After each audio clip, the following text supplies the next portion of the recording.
Waves media తెలుగుకి స్వాగతం.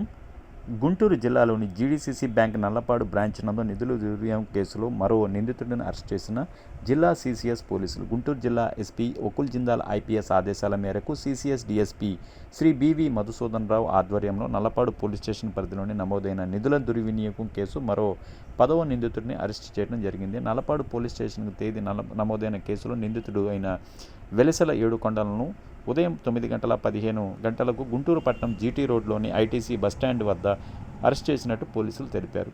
Nallapadu GDCC bank నందు అప్పట్లో మేనేజర్గా పనిచేసిన దేవరకొండ అరుణకుమారి, అప్పటి సీఈఓ తొర్లికొండ కృష్ణవేణి, అప్పటి బ్యాంక్ చైర్పర్సన్ రాతంశెట్టి శివరామాంజనేయులు, లాల్పురం రాము మరియు అప్పటి కమిటీ సభ్యులు ఎర్రంశెట్టి ఈశ్వర్ ప్రసాద్, నల్లపాటి రామయ్య, కోటా హరిబాబు, వట్టికొండ కోటేశ్వరరావు, ధుమావత్ గోవింద నాయక్, వెలిసెల ఏడుకొండలు, కూనిశెట్టి శివ, నవీన్, పీటా వెంకటేశ్వరరావు తదితరులు కలిసి మోసపూరిత కార్యకలాపాలు పాల్పడినట్టు విచారణలో తేలింది.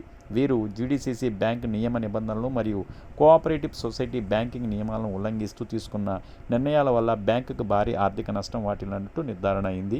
ఈ అవకతవకలపై గుంటూరు జిల్లా కలెక్టర్ ఆదేశాల మేరకు డివిజనల్ కోఆపరేటివ్ సొసైటీ తెనాలి వారు విచారణ చేపట్టి అనంతరం డివిజనల్ కోఆపరేటర్ అధికారి శ్రీ కె సీనారెడ్డి ఫిర్యాదు చేయగా నల్లపాడు పోలీస్ స్టేషన్లో కేసు నమోదు చేయబడింది.